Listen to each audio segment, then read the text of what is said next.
Good morning, good morning, good morning, Tom. How we doing? Happy Friday.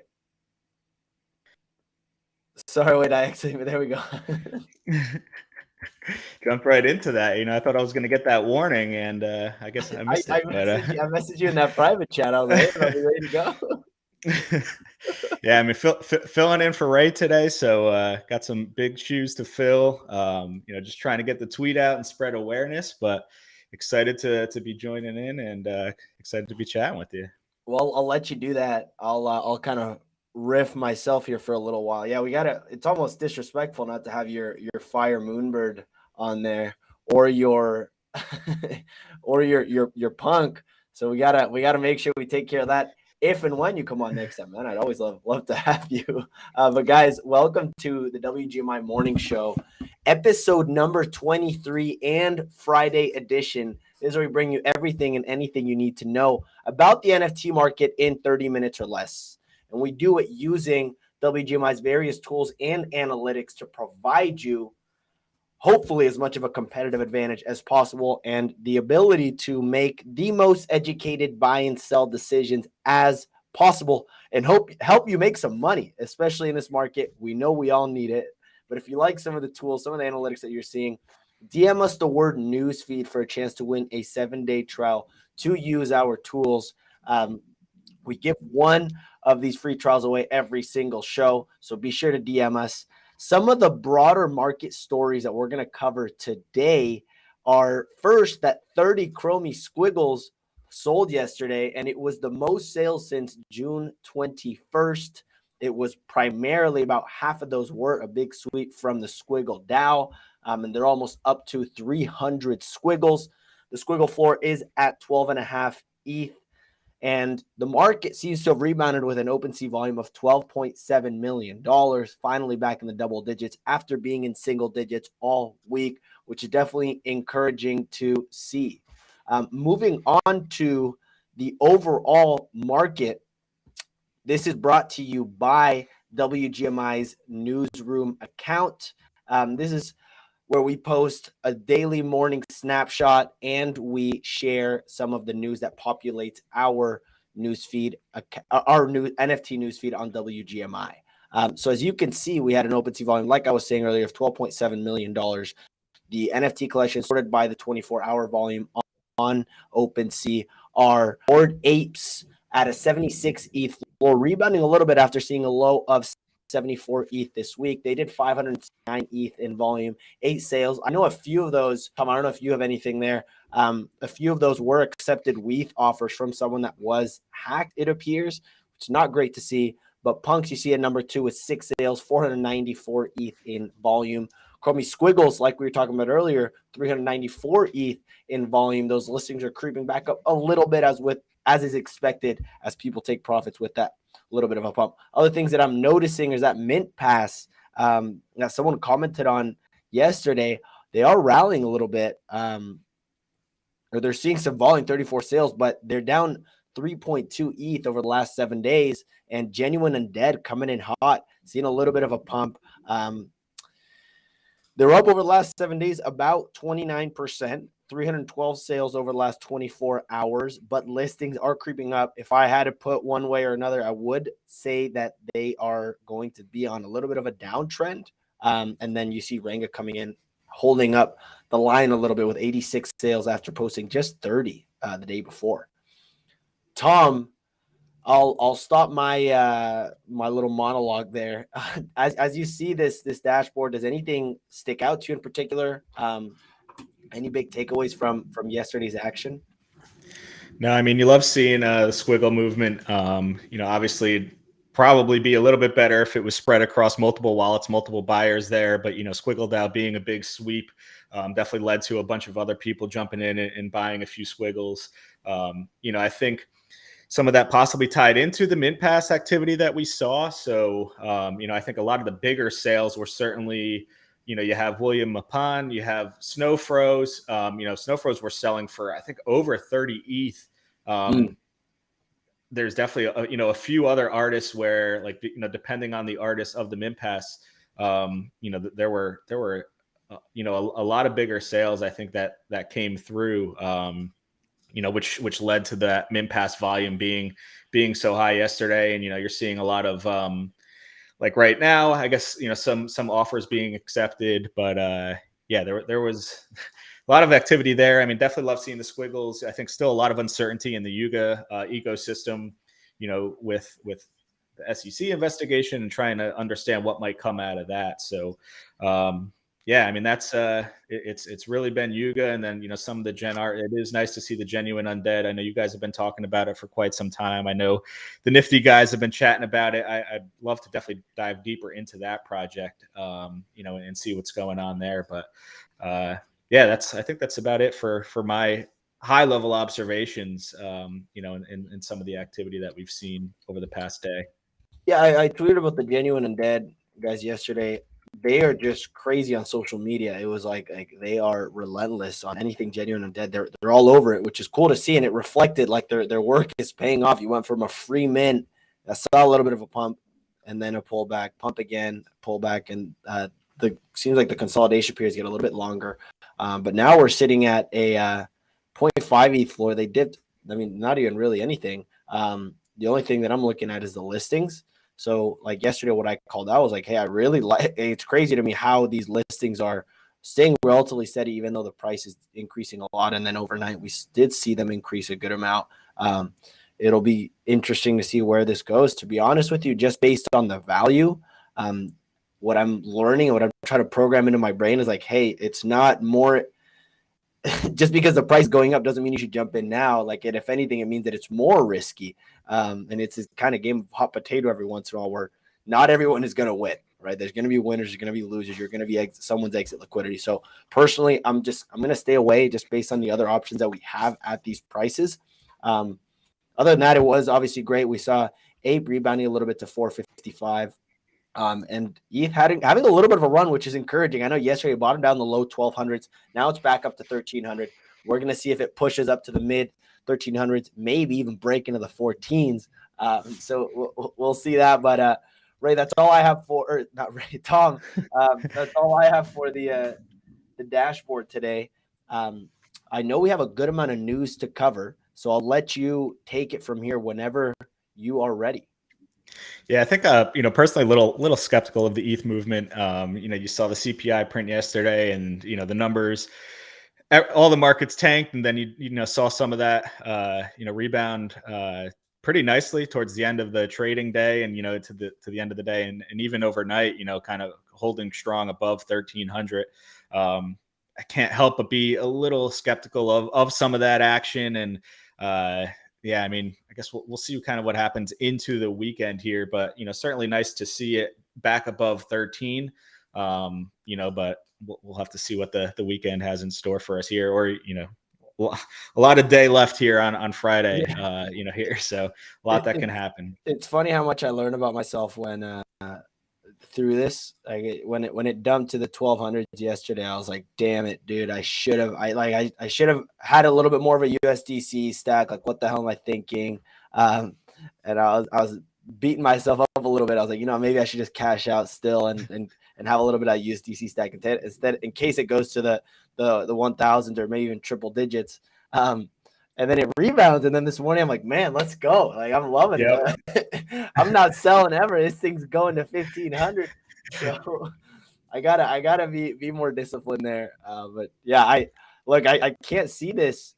I think the only argument that I saw about like this kind of global economic collapse, and that was like, hey, an interesting argument I saw was like someone going, hey, to be honest with you, the more the banks get just beaten up, the more that people lose trust in the central government, the central monetary system, the more they're going to move towards Bitcoin and Ethereum, and that's going to be a proponent to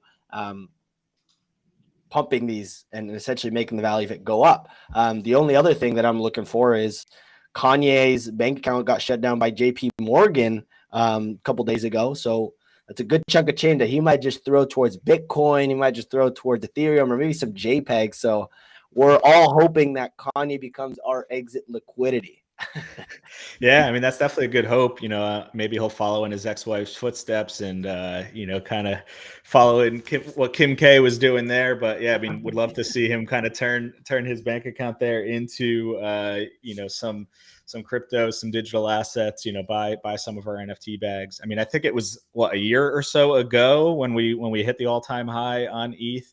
I know you have it up there, but I believe it was, October-ish when, we were hovering like climbing towards 5K ETH, which is yeah, I mean, definitely think we'll get back there someday. It just not sure when that'll be or if it's going to be anytime soon. I mean, I know it's not going to be anytime soon, but we have a little bit of a I don't see anything really being able to take it out for at least some time. But yeah, Tom, whenever you are ready, you feel free to jump into the news feed. Yeah, sure. So let's jump into the news. So I'll try to do this as efficiently as Ray's able to do it. I know he's very seasoned at this point, 20 plus shows that you guys have under your belt. But yeah, let's jump right into it. So news feed up here, Deadfellas. I know you're a big Deadfellas guy. Looks like there's tickets that are now available for their Horde Halloween event. You can claim via token proof for the Horde only. Allow list communities will gain access to purchase tickets this Sunday. So we have the ticket link here, along with the Medium article, links out to Token Proof and Deadfellas.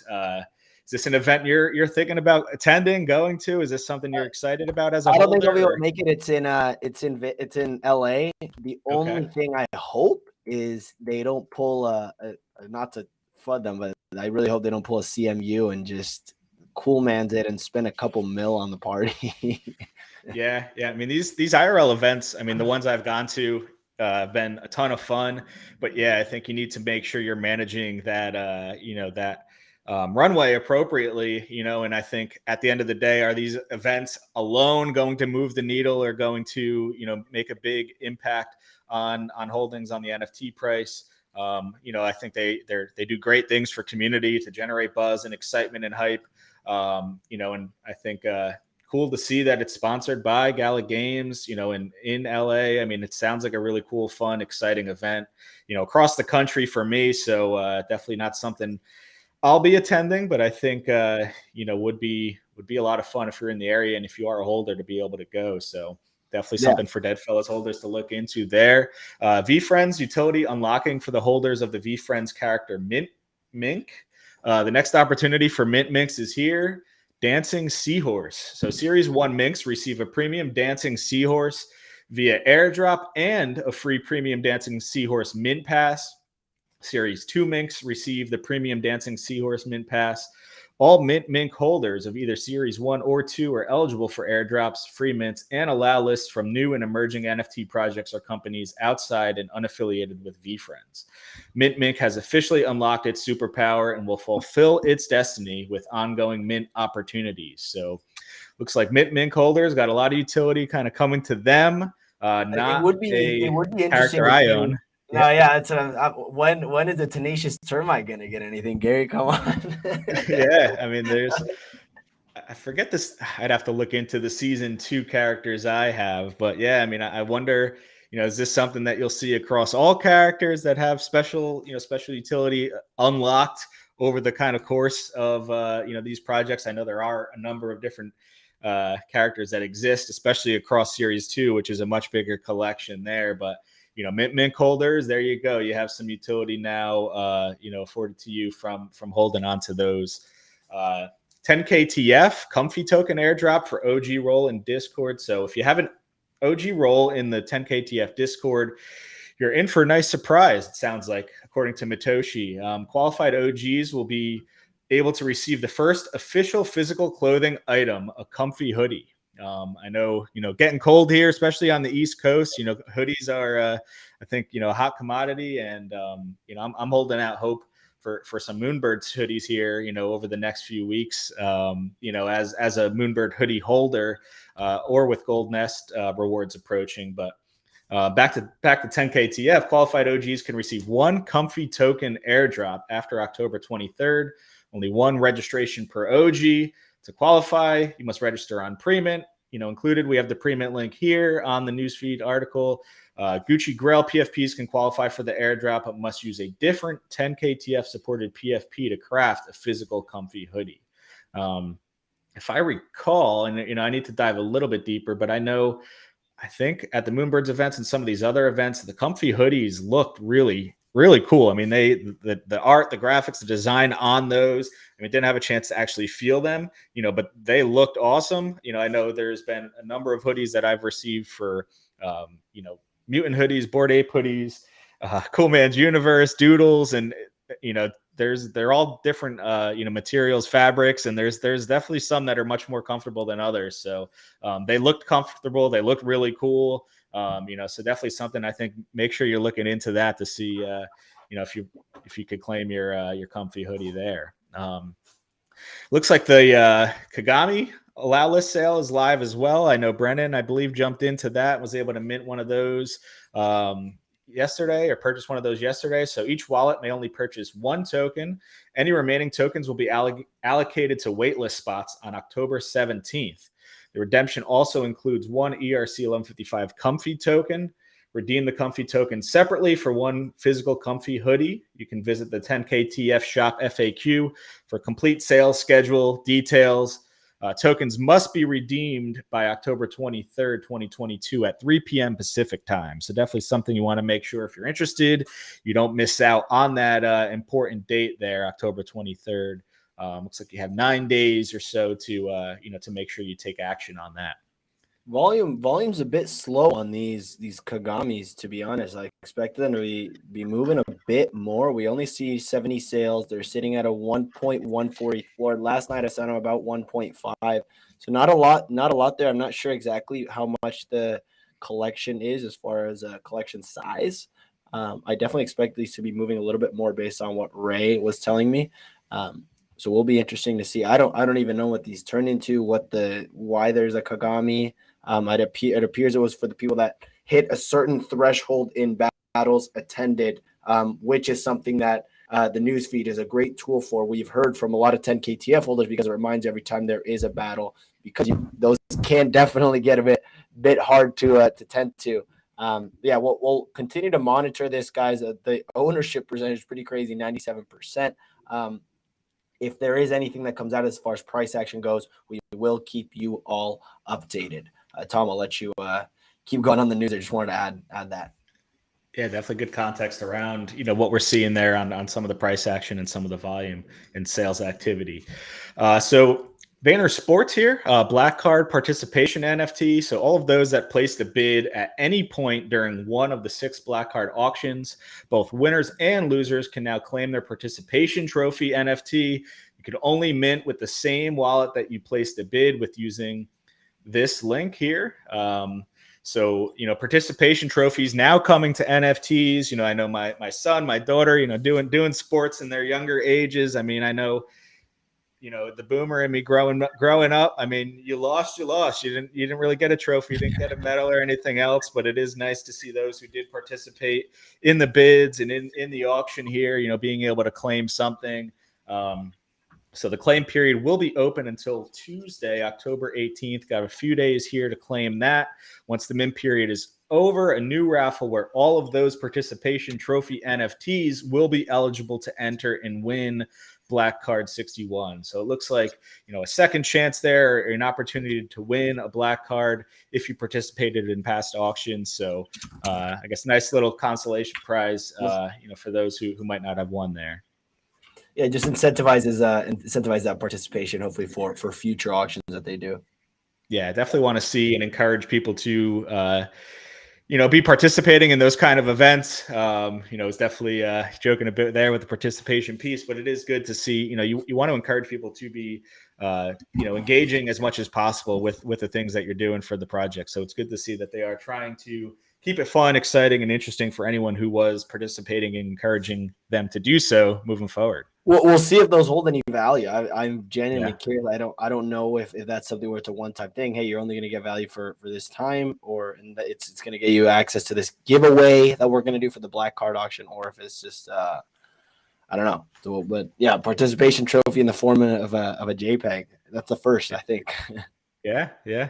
I mean, to be honest, like, what else do you do with those trophies, those medals? I mean, they kind of just either find their way on the wall on a shelf, the physical one. So at least here, you could kind of have it in your wallet and decide if you want to show it off or not.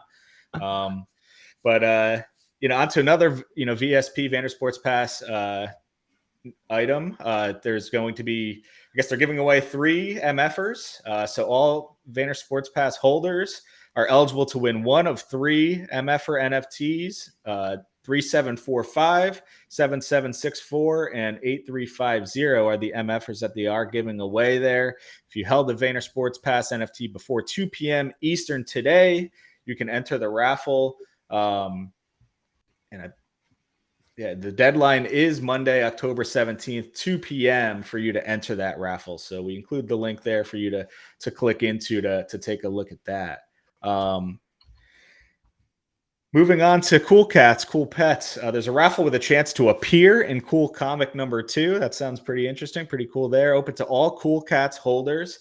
10K milk per raffle entry. So trying to, use that milk and create, some deflation, some utility for that milk to be able to enter that raffle. Sounds like it is open from October 13th through October 17th, 12 p.m. Eastern time. 20 winners will be randomly selected, and winners will be announced on the 18th. So definitely something to look into if you're a cool pet holder. If you have some milk, some spare milk to to enter the raffle. How much is 10,000 milk? That's like $3. How much Yeah, is I mean, milk for now? at current prices, I'd have to take a look at what the price of milk is right now. I think it was down pretty bad last I checked, but I mean, I think those are some things that'll be really fun and cool to add to the site here, being able to link out to that milk price, being able to see the Cool Cat floor and that other data and stats and information right along here on the newsfeed. So I am curious, Tom. Because I remember, I don't know if Cool Cats is still accumulating milk or if you have any Cool Cats. But I just remember like 6 months ago or 9 months ago, and when all those Cool Cat owners were posting like, "Hey, like my Cool Cat's gonna accumulate like $67,000 a year passively." Like, hey, talk about utility. We saw how that went. I'm seeing the same post from the apes now about how this ape token is going to do the same thing. So I am curious how that will turn out, or if it'll just be something where it keeps adding supply. Yeah, you're accumulating the tokens, but the tokens are losing the same amount of price, so you're basically just breaking even. So we'll see. They claim the tokenomics are going to be different, but are you going to be staking? Are you going to be participating in that? With the ape coin staking? Yes. Yeah, I mean, to be honest, that was something, and I definitely, I mean, it's tough looking at those APR, APY numbers, and it's like, wow, I could stake ApeCoin with my ape or my mutant and like don't need to work, for the next few years. Like, I think that's the thought that might cross people's minds, and it's like, it never ends up playing out that way. To be honest, I was hoping to take the approach to buy ApeCoin, hold it, and sell it into the staking pump, which was supposed to come October 31st here. I mean, I've had a lot of success doing that in the past, selling into those kind of, the volume of those that are buying into it, when the other deeds dropped and people for a second there, or a few minutes, few hours thought that the sale was going to be entirely in ApeCoin. I know that led to the price running all the way up to like $20 to $25 a coin, I believe. And then obviously came back down, quite a bit since then. And I was hoping to take the same approach. I mean, I've definitely seen a lot of people on Twitter suggesting that was going to be their play as well, trying to sell into the pump, sell into the volume. But I think, with the, investigation and the SEC probe now, I mean, I saw a post from, I'm forgetting the name now of, who they're working with to kind of handle the staking and handle the coin, but they said everything was good on their end to still continue with staking towards the end of the month here. But I think, that kind of alludes to, we'll have to see what ends up happening either with the probe or with Yuga, if they want to still move forward with it. So, I imagine we'll start to see some more news coming out of that soon, as it's, they said October 31st, give or take a week. And, that's going to be coming up pretty quick here. So I guess we'll have to see what happens with that. I mean, if you have the ape coin available still and you didn't sell it, maybe it is a good idea to stake it along with your assets. But yeah, I mean, we'll have to see how some of this stuff plays out with the probe and everything that's going on. I mean, I definitely tuned in yesterday, and I love Ray's take on why that kind of event is long-term bullish for the space. I mean, I think you need that regulation, you need clarity on these kind of things in this type of market. And, once a lot of that stuff is figured out, I think that'll lead to more kind of mass adoption into NFTs. But, we've seen how long some of these probes can take in the past. So, is it going to be something that drags out a few years? I think that could be pretty troublesome. But at the end of the day, I think that regulation is something that needs to come and needs to, we need to get that clarity eventually here in this space that we're in. 100%. But moving on, more VFriends news here. So merch claim for ape holders. So VFriends partnered with sportswear brand Starter for a limited edition release of the Starter Alert Ape Jacket. Available October 28th exclusively at vfriends.com and nclothing.com. Alert Ape holder claim starts now with a deadline of Tuesday, October 25th. So it's not Bored Ape holders, it's the Alert Ape holder, I believe, is a character of VFriends, and pretty cool looking starter jacket there. I know starter jackets were really big a few years ago, maybe decade or so ago. I know they've kind of made their way back into the fashion trends and fashion space. Iconic sports apparel, that's definitely for sure. Starter was a huge brand back in the day. You see Gary there with his old school Jet starter jacket, but yeah, I mean, I think I at one point in time probably had a Cowboy starter jacket, or a few different starter jackets, back in my day, but I guess definitely a pretty cool jacket. I mean, if I had an Alert Ape, I would certainly be jumping in and trying to grab one. Maybe not to wear it in public. I'd probably buy it just to kind of, have one and, maybe frame it and kind of hang it up in the house. But definitely something, if you're an Alert Ape holder, make sure you don't miss out on this one. 100%. Jump Dead Fellas here. So Dead Fellas partner with Steve Aoki's label. I think two of your favorites there, Clemente, joining the Dead Fellas with the Steve Aoki. I know, big Aoki fan over there, aren't you? But Dead Fellas, they announced a partnership with his label for an exclusive limited edition capsule collection honoring the Horde. So join this week's Fellas Friday Spaces, where Steve will join Betty NFT and Psych NFT to discuss the release. So something worth keeping an eye on there. Any thoughts on that collab, that partnership? Not a lot. The only thing I was wanting to see was like, hey, providing some sort of something to like make holders feel special to a certain extent. It doesn't have to be anything big, but like, hey, we're gonna give away 20 of these to holders, or you get a 10% discount, whatever it is. Same thing happened with Wranglers. I was like, afterwards they gave away like 5 jeans with a little chip in it. Just so you could show it off at a party and your crotch or something. I don't know what's going on. They got the NFC chip in there, but I don't know if that's gonna. Is that where the chip was? That's what people were saying. I don't know. But as far as like the Aoki level, yeah, I didn't really see anything about it that looked pretty cool. But overall, like I think that seems to be a common theme for Dead Fellas, which is like, hey, they're just focusing on building the brand, and like you're buying brand equity with them. They're not going to be airdrops. There's not going to be free money printed for you. The utility is that you're taking part in this global brand being built from the ground up. And it's important to, I guess, have those expectations if you are expecting to jump in at some point as any speculator or whatever that might be. So yeah, that's kind of my take on it. Yeah, I mean, being at some of these IRL events, it was definitely something where, having that kind of chip or something along those lines. I mean, I know it could potentially create a security risk if it's like, if someone could just scan my jacket and know who I am, what I own, it's like it kind of could put a target on your back as well. But it was like, it'd be just cool to see, like, who are you? What NFTs do you have? What projects are you into? Like, have you created anything? Are you an artist? So I think those things, it's cool to think about, how some of that might come here in the future, especially thinking about AR, VR, those kind of things. If you have AR glasses, and you're just at an event and you could almost see everyone like as their profile picture or something crazy like that. I mean, these are things that I think it's not a matter of if, just when, probably a few years out in the future, but definitely cool things to think about. Obviously not directly tied to this piece of news, but, just something I'm, thinking about while I'm at some of these events. Another piece here. Good to see the other side meta. Twitter appears to be back to normal. There was a period where the account appeared to be either deleted or it was just kind of like a single hash as the name of the account.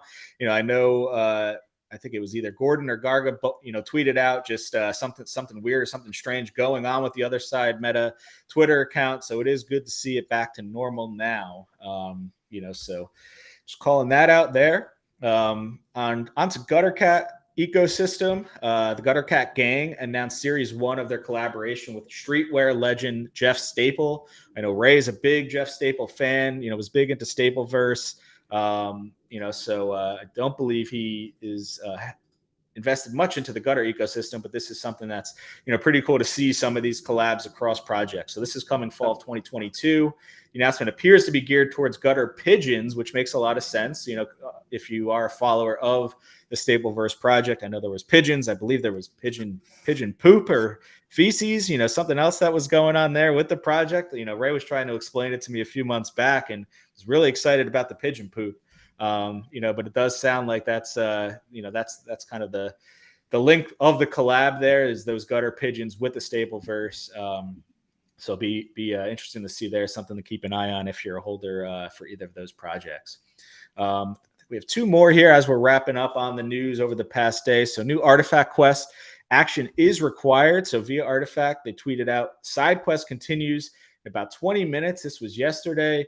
Everyone is welcome to participate. To continue the quest, you must interact with the AI worm and help it fight the FUD virus.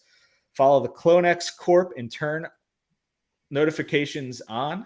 So this is something that, just pulling up the tweet to dive in a little bit more. Yeah. So definitely interesting looking video here, and definitely something if you are an artifact holder, if you are playing, you want to make sure you are fighting the FUD virus here and doing this side quest to kind of gain the benefits and rewards there. Yeah, Tom, I don't know how you feel about this in particular. I personally, I'm just like, hey, at one point, like this is kind of like homework, right? Like, how many of your holders are grown ass adults that have stuff going on in their own lives, and you're making them like what if they're working a 9 to 5 and they got to log on at 9 in the morning? Hey, the FUD virus is here. I got to battle it. Like how many people want to do that versus like how many of those people are just your super fans and those like 300 people that are, maybe you're prioritizing these super fans because they're the ones that drive the engagement, the ones that you interact with most. But what about the people that don't necessarily want to worry about all those things? Like I saw someone going, hey, man, Artifact is really missing out. They should change the metadata of the NFTs for the people that do fight the FUD virus and participate in this. They're missing out on a marketing opportunity. I'm thinking like, man, what are you thinking? How is that going to help engagement in the long term? You're just trying to pump your bags. I'm a little too passionate about this part, but I'm like, hey, no, you shouldn't be able to it shouldn't come. Owning an NFT shouldn't come with homework necessarily. It should be a bonus, sure, a lot of fun, but like making people kind of engagement farming off your holders. Hey, you have to follow, turn your notifications on. Hey, just let the holders hold, and not necessarily having to work so hard. So that's kind of my take on it there. Yeah, I mean, it's definitely an interesting take for sure. I'm sure there's different levels of people that are invested here. You are going to have the people that probably want to be or have those more interactive, engaging kind of experiences with the NFTs that they own. Anyone who is kind of a gamer, you have some of these games that have these daily quests, these weekly quests where you have to log in, you have to kind of do these things every day. So, I think they're kind of looking at it there where it's like, you have some of these other NFTs you can't do anything with, so it's like, what's the balance between I'm just holding this and there's nothing I can either do or play or click, and then you have something here where it's like, okay, you can interact. They're trying to be engaging. They're trying to, get that participation and that buzz and excitement going. So I do think it's tough. I certainly understand where you're coming from, especially if it's kind of like a time boxed event where it's like, you need to do this quickly, to get the rewards, to participate, to interact with it, with some of this stuff. I know Wolf Game and some of the other gaming kind of projects that are coming out, talking about being able to either delegate or have someone else that jumps in and maybe do some of these things for you where, you as a holder, you get the benefit of not missing out on those missions, those quests, and then someone else who might have additional time on their hands, can kind of participate in that and get something, for some kind of reward for kind of doing that for you. So it's certainly understand where you're coming from, and I think other people at the same time, it's like maybe they are trying to kind of cater to both audiences and both markets there. And, I almost wish I had more to do with some of the other NFTs I do own, where maybe log into a site every single day and get a reward for that, or, but at the same time, yes, it does kind of feel like a side job or side work, but we are investing in these things to make money, at least for those of us who aren't only in it for the art. So yeah, it is an interesting take there. And I'm I think it opens up a much greater discussion. Maybe we could dive into it a little bit this afternoon and see, if anyone has additional thoughts on it. I know. And just an update, I know, and it is interesting, like all of these projects run very, very differently. CloneX is a lot more active. The team is constituting, hey guys, this is something we're very excited about, and they take a very group-wide approach. Meanwhile, Zuki hasn't really tweeted too much in the last couple of weeks. Doodle's the same thing. I know they have their 1-year anniversary coming up on Monday, which is I'm actually looking forward to. I'm curious. I want to speculate on that later with you if we do have time. And then Moonbirds is more like, hey, there's a structure behind it. You have the parliament, you have these meetings that you can expect to go to, and you build a habit out of it. But it at the end of the day, you have a choice, right? It's like, okay, well, you choose what experience you want. I think that's kind of the beauty of NFTs when you bring it up in that way. Is like you get to choose your experience. If you don't want to be interactive, you don't want it to be homework, go join a Doodle, go grab a Moonbird, a Zuki. But if you want that active experience, you want to be there in the front end of, hey, what's Nike doing? You want to be their super fan, go buy a CloneX.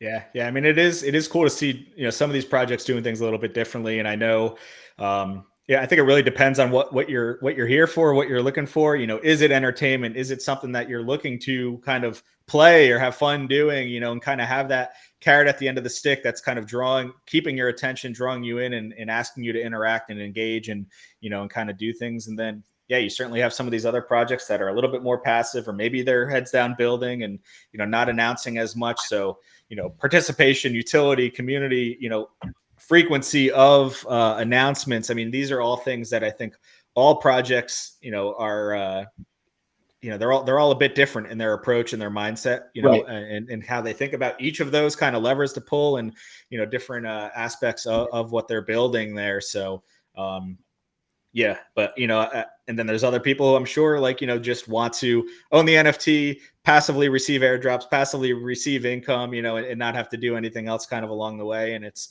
that was almost like the Yuga model last year, and it worked out for a lot of people there. So it's almost good to see people not blindly just following that kind of roadmap or that process.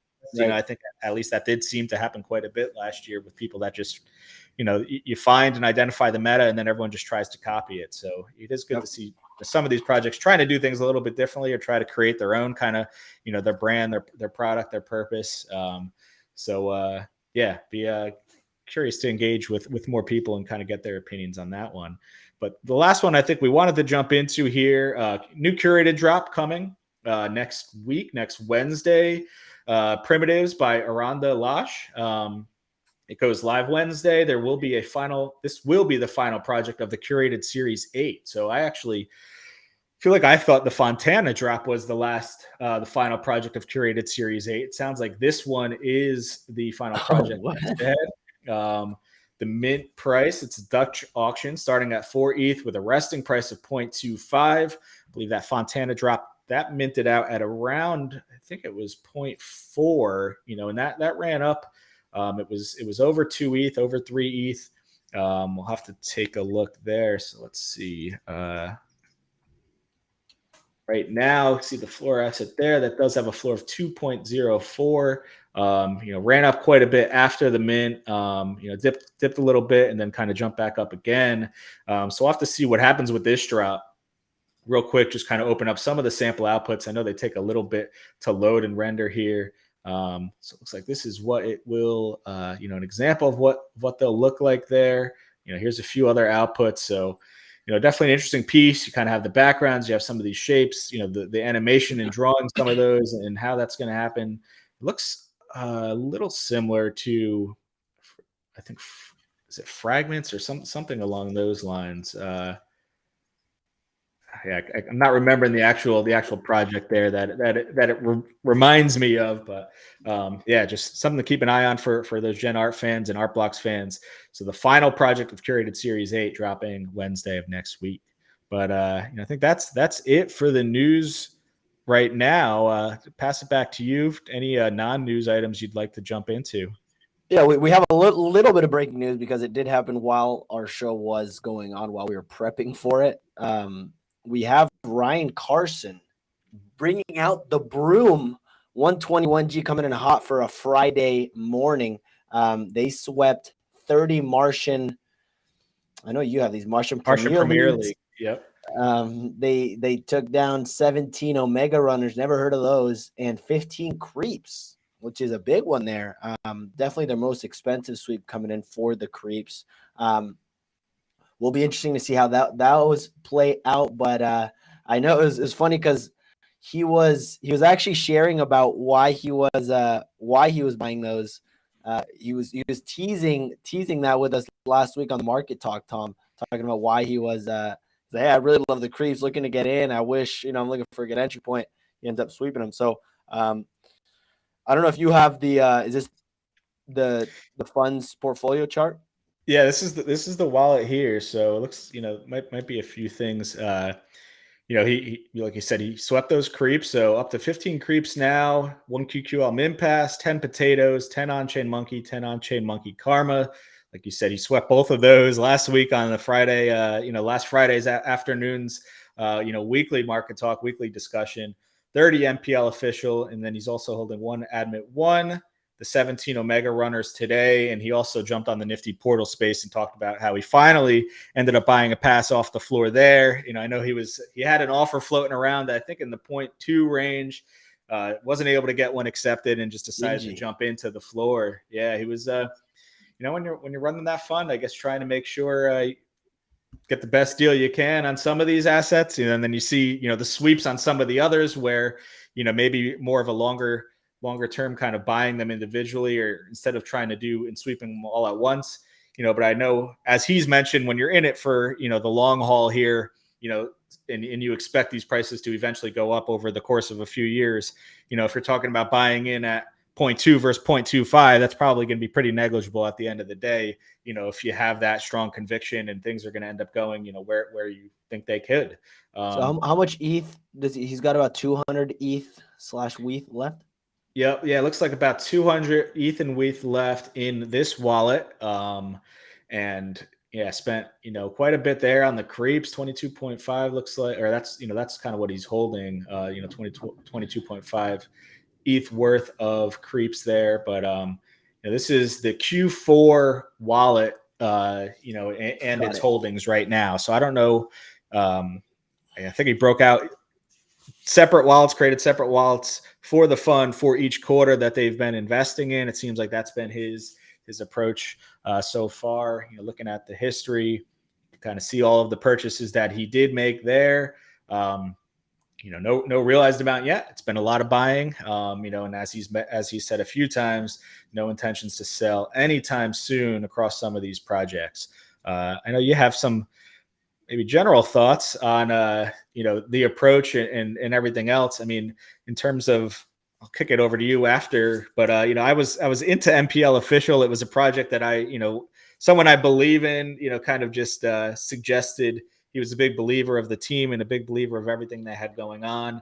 When you're managing your own personal portfolio, it's like sometimes it's, have to think of, is it time to try to cut losses or try to liquidate a little bit, or, and that's something I ended up doing with my MPL Official bags, a few weeks, might have been months ago at this point. I believe I had somewhere around 20 to 25, actually had a rare, godlike skill level MPL. So, I wish I knew more about the project. Like, it almost seems like they're going for that, like, I forget the name of it in FIFA, where you kind of collect the cards or the packs and you kind of build your team, but you're not actually playing the game. It's kind of like a team management, or, like a soccer or football, management kind of game, or, ecosystem that they create. I feel like that's what MPL is going for long term.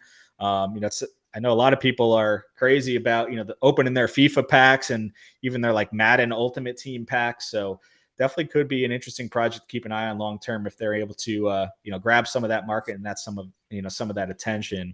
I feel like the art itself isn't something I was a huge fan of here. Like I feel like the idea and the concept of it was much more appealing to me personally than the art of the of the assets of the collection there. It doesn't seem like something that I would necessarily rock as my PFP unless I had the hairline going out the window there. Yeah, I mean, you look at the creeps, and it was interesting when you look at these big sweeps like the one that Seed Phrase did, like the one that Ryan Carson did this morning.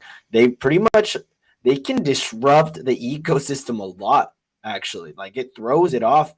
It's almost you can argue that it's a short-term almost negative because it brings in that real like big price fluctuation and the listings go off like after that big creep sweep.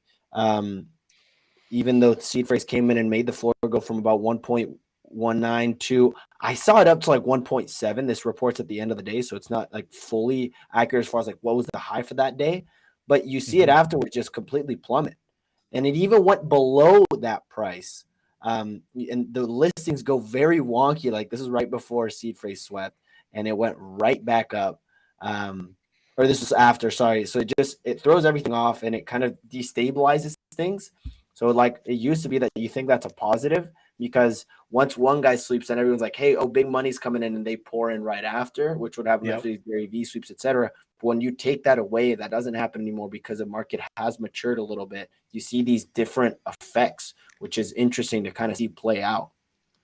Yeah, to be honest, I mean, I'm kind of happy to see that the market has matured and has gotten a little bit better and smarter about that. Where, I think the play now is to try to figure out what might be swept and try to jump in a bit sooner, sell into that, sell into the sweep, or hope that yours could kind of get swept up and you could kind of turn a little bit of a profit if a project that these guys are looking at, that they're interested in, and it's something that they might be investing. But yeah, I mean, in the past, you would see some of those sweeps. I know there's sites, there's tools that just kind of have those like sweep notifications, and it's like, oh damn, someone just swept 20. Then people are jumping in afterwards, and then they're the ones that end up getting wrecked. I feel like the people that are holders of the project are almost excited for the sweeps to be able to sell into them or list immediately after, and it's kind of like the event they were hoping for to potentially exit or to try to take some profits there. It doesn't really reward the long-term holders to a certain extent, but yeah, overall, and what I think is a missed opportunity here for Ryan is like, hey, would be really cool if you actually took some time to write a thread about Martian Premier League, and like, because I didn't know about them, right? So it's a really good spot to actually put them on a spotlight and give them the exposure that they all need, because there's so much noise in the space. Like, hey, this is the Martian Premier League 101. Here's who they are. Here's their team. Here's why the team excites me. Here's how much they have in funding, if you can share that, or why they have funding and how much they have it for, what their goals are, what's their long-term vision. And I bet you can pick up 5, 6, 7, 8 people that are like, hey, okay, I'm going to follow them. Or, hey, they're going to do a space on Friday, call to action, follow them, go to their space and learn more. So yeah, I wonder if you'll see more, like, I don't know if if he has a plan to bring them onto his space and his, the daily dose, and dive into some of that stuff deeper. I think for him, for Seed Phrase, for some of these others, they're not sweeping to like, I think they both and others have that longer term time horizon, so for them, they're just getting in, they're kind of loading their bags and then hoping, a year or 2 years from now that these things are going to kind of take off and that they are believers in the project and the team, and they do feel good about where those projects are going to head in the longer term. But I do agree, some kind of threads, detailed information, why that over other projects, I think some of that context around the buys would be helpful, both for the project itself. It's like great to sweep and raise awareness that way, but I think that, like you said, the better thing to do to get more people excited and, potentially get kind of more marketing and awareness around that. I think, it's really, be nice to see some more of that coming out of his content. Moving forward there. Definitely something to look for there. Tom, I know we are over time by about 20 minutes. Someone was asking for us to cover, please cover Wolf game. Unfortunately, we will not be able to today. but we will cover it next week for sure at some point. So be sure to jump in then. We are a bit over here though. The only thing left to cover is beans has been kind of the story of the week. Listings went down. That's the only noticeable thing, and volume continues to pour in. So we will see. It's crunch time today, Tom. They're revealing their final world.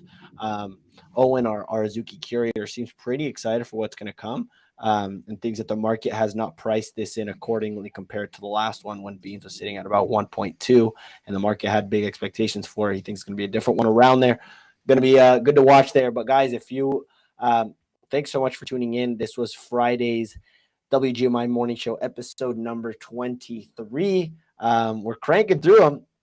Please be sure to join us at 10 a.m. Pacific, 1 p.m. Eastern, as we do our weekly market talk. This is a lot more of an open forum where we highlight events from the week. We bring some people up and we talk about what's been going on. It's usually a great discussion. Last week we had Ryan Carson sweeping On-Chain Monkeys live. This week we will have the Squiggles Dow joining us and talking to us about their big sweep yesterday. So we're excited for that one. That one should be good. Don't forget, our mint is live at WGMI.io. This will give you access to all WGMI tools and features until December 31st, 2022, and will act as your discount access pass going forward for further access after and into 2023. Thank you guys so much for listening. Tom, thank you for joining, man. This is a lot of fun. I hope wasn't too much to go through that, but thanks for joining. A lot of fun. Yeah, no problem. Definitely fun to be here. I mean, love what you and Ray are doing. Great job so far with everything. And yeah, I don't know if there'll be room for 3, as we move forward, but yeah, I don't want to cramp your style. You guys got a good thing going, but yeah, it's been a lot of fun. Hope everyone has a great weekend. Thanks for tuning in. Thanks for joining. If you like what you see, like Clemente said, please, drop a like, drop a follow, share, mint the NFT, join our Discord. Love to chat. Love to jump into, any of these projects or any of this data info deeper. Party House. Maybe we'll cover Wolf Game a little bit next week or even on our afternoon morning show. So, maybe tune into that one today and we could jump into it a little bit more.